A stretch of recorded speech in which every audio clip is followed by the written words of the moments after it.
Hi, let me start by introducing myself. My name is Ritik Sada, and I am currently pursuing a master's in data analytics engineering from Northeastern University in Boston. I have completed my bachelor's in electronics and communication engineering from India. I am very curious and always ready to learn new things. I've also had 1 year of work experience working at Tata Consultancy Services as a data engineer. Prior to that, in my undergrad, I've also worked for Zeus Numerics as a Python developer intern, where I've developed a Python prototype program which enables serial communication between hardware and software components. This prototype was later scaled by the company for extensive usage. As a teenage kid and now as an adult, I've always inclined myself more towards mathematics and computers, which is when I decided that data analytics is the field where I can work and enjoy both of them. During my undergrad, I have tutored students at orphanages and underprivileged schools, mainly promoting mathematics via visual and application based learning. Along with my passion for teaching, I feel like that I possess most of the skills and qualifications required for this internship. I have a great foundation and knowledge in machine learning algorithms. Also, I am currently learning data mining techniques which involve data sourcing, data cleaning, data integration, data storage, data manipulation, building machine learning models, data model evaluation, and finally report submission via data visualizations. Python is a high level, easy to learn, and most of all, my favorite programming language. In recent years, Python has gained importance and increased productivity in the market as it is easy to learn and interpret. I am really good and at teaching and learning insights about any topic that is even moderately in my scope. I'm also capable of handling problems and facing uninvited challenges. I have excellent interpersonal and communication skills. I am experienced with working across teams, handling multiple tasks at a time, and most of all, I'm very curious about learning from my senior colleagues and make a real difference through my competencies. More importantly, I believe in myself and I can assure you that I can fulfill all the tasks assigned to me at this internship to the best of your expectations, and I'm sure a little more than my capabilities. Now, coming to the KNN algorithm. KNN is short for K nearest neighbors. It's quite self explanatory. KNN comes under the class of supervised machine learning, where the response variable or the target or the variable that we have to predict is already given. It is an ML classification model. I'm going to try to explain this model using three examples.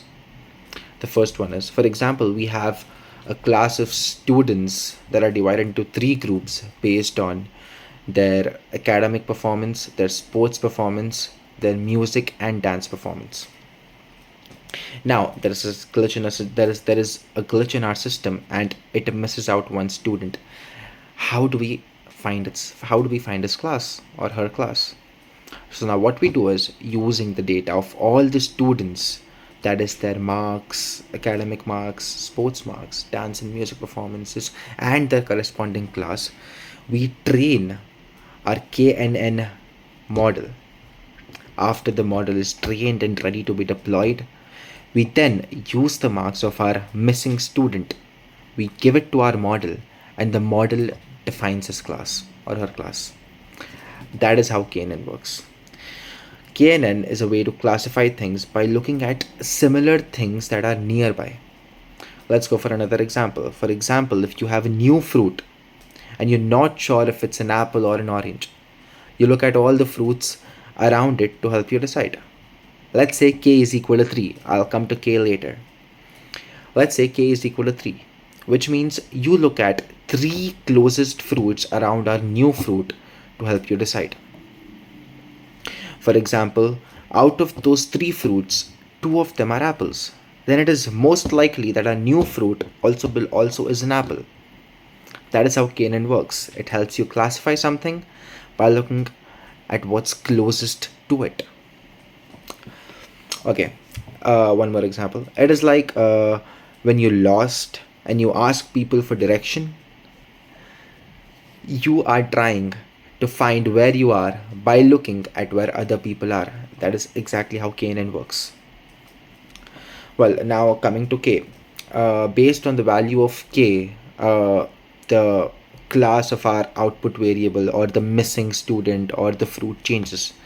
K is nothing but the number of data points that we are choosing to look around our new data point to determine its class. So how do we choose this K? It's very sensitive. It's a very sensitive parameter. It cannot be large. If it is large, it can cause compute complications. If it's too small, it'll just be too noisy. It'll take 2 or 3 data points around our missing or around our new data point to determine its class, and it might not be accurate. So how do we choose it? Conventionally, it is taken as the square root of total number of data points. Let's say, for example, we have 9 fruits in our basket. The example that I just gave. We choose the value of k to be 3. One more thing about k is that it is chosen to be an odd number to avoid confusion between classes. So I hope this information about k is clear, and that's all from me regarding KNN as well. I hope it was understandable, and thank you so much.